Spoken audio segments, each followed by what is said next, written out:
I welcome you all to our online learning platform. आज के video lesson में हम देखने वाले हैं फेडरलिज्म चैप्टर का नेक्स्ट टॉपिक, जो कि है how is federalism practised. Last video lesson में हमने देखा था कि इंडिया में फेडरलिज्म क्यों एग्जिस्ट करता है या एग्जिस्ट करता है, तो इसकी बात हमें कहां से पता चलती है। आज के वीडियो लेसन में हम देखेंगे कि अगर इंडिया फेडरल कंट्री है तो भाई यहाँ पे फेडरलिज्म को कैसे प्रैक्टिस किया जाता है। सी स्टूडेंट्स, एक बात ध्यान रखोगे, फेडरलिज्म होना ही सफिशिएंट नहीं होता है। कोई देश में डेमोक्रेसी कितनी स्टैब्लिश है ये डिपेंड करता है कि वहां पर पे फेडरलिज्म को कैसे प्रैक्टिस किया जा रहा है। ओके, सो बात करते हैं फेडरलिज्म की। किसी भी जगह का फेडरलिज्म तभी सक्सेसफुल होता है जब वहां का डेमोक्रेटिक स्टेट्स उसको अलाउ करता हो, यानी कि किसी भी देश का फेडरलिज्म का सक्सेस जो है वो निर्भर करता है वहां के डेमोक्रेटिक पॉलिटिक्स पे। किस पे निर्भर करता है? डेमोक्रेटिक पॉलिटिक्स पे। और इसी के बेसिस पे हमने 3 टॉपिक्स डिवाइड किए हुए हैं। 3 टेस्ट्स हैं जो कि डिटरमाइन करते हैं कि कोई भी कंट्री में कितनी फेडरलिज्म है। ये 3 टेस्ट्स हैं। लिंग्विस्टिक स्टेट्स, यानी कि स्टेट्स का बंटवारा on the basis of language. दूसरा है लैंग्वेज पॉलिसी, यानी कि देश लैंग्वेज का पॉलिसी क्या अपनाता है। और तीसरा, सेंटर और स्टेट के बीच रिलेशंस कैसा है। ये 3 मेजर टेस्ट्स हैं जो कि डिटरमाइन करते हैं कि किसी भी देश में फेडरलिज्म कितना सक्सेसफुल है। इन्हीं तीनों टॉपिक्स को हम लोग एक एक करके डील करेंगे। आज के वीडियो लेसन में हम डील करेंगे लिंग्विस्टिक स्टेट्स। लिंग्विस्टिक स्टेट्स का मतलब होता है एक ऐसा स्टेट जो कि भाषा के आधार पे बटा हो। जैसे कि फॉर एग्जांपल तमिलनाडु में जो ओरिजिनली रहते हैं वो लोग तमिल भाषा वाले लोग हैं। उसी तरीके से कर्नाटका, वहां पर पे बेसिक कन्नड़ भाषा चलती है। सो दैट्स अबाउट कि लिंग्विस्टिक स्टेट्स होता क्या है।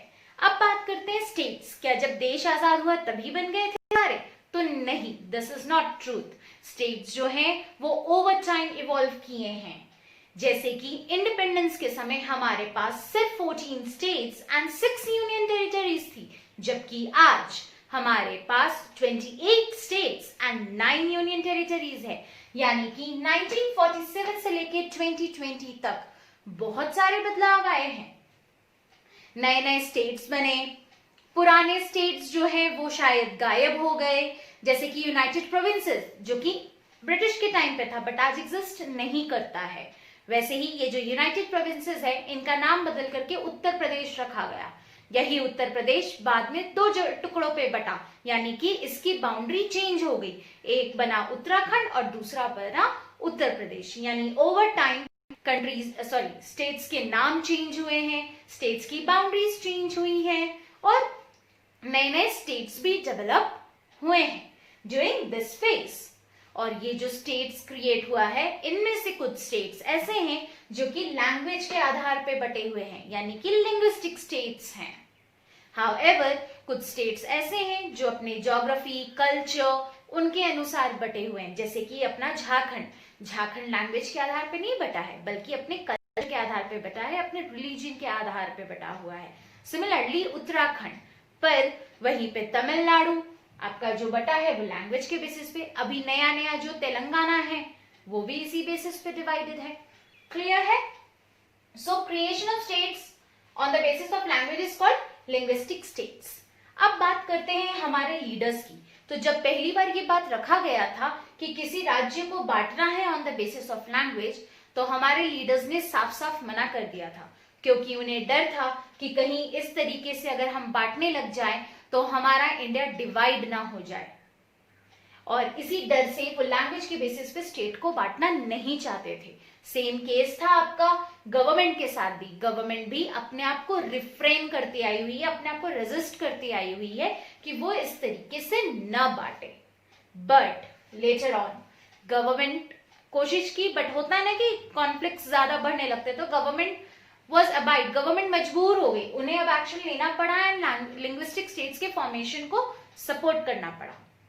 भले ही इनके जितने भी डर रहे हो, लेकिन हमारा पास्ट बताता है कि अब तक जितना स्टेट डिवाइड हुआ है लिंग्विस्टिक के बेसिस पे, यानी कि लैंग्वेज के बेसिस पे, उससे हमें यही पता चलता है कि इस तरह का जो डिवीजन है वो हमारे कंट्री के लिए बहुत हेल्पफुल रहा है। इनफैक्ट ये हमारे कंट्री को और ज्यादा यूनाइट किया है, और यूनाइट करने के साथ साथ हमारा एडमिनिस्ट्रेशन भी आसान हो गया है।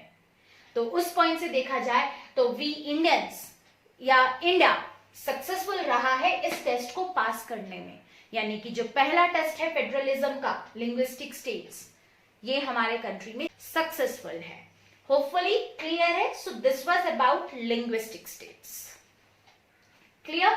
सो अब जो नेक्स्ट टॉपिक है आपका, दैट इज लैंग्वेज पॉलिसी, वो हम लोग नेक्स्ट वीडियो में डील करेंगे। होपफुली जितना एक्सप्लेन किया है क्लियर हो गया है।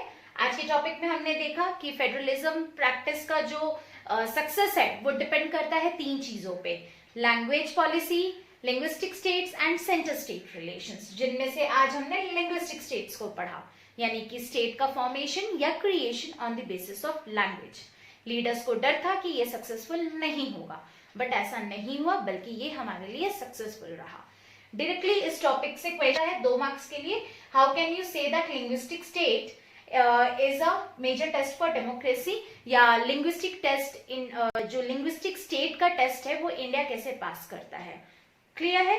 So that was all about today's lesson. Hopefully topic clear हो गया है। नेक्स्ट वीडियो लेसन में हम मिलेंगे नेक्स्ट टॉपिक के साथ, यानी कि लैंग्वेज पॉलिसी के साथ। तब तक के लिए tata bye bye, see you. But one thing, अगर अभी तक आपने हमारे चैनल को सब्सक्राइब नहीं किया है तो जल्दी से सब्सक्राइब बटन दबाइए, और हमारे हर अपडेट के साथ जुड़े रहने के लिए बेल आइकन दबाना ना भूले।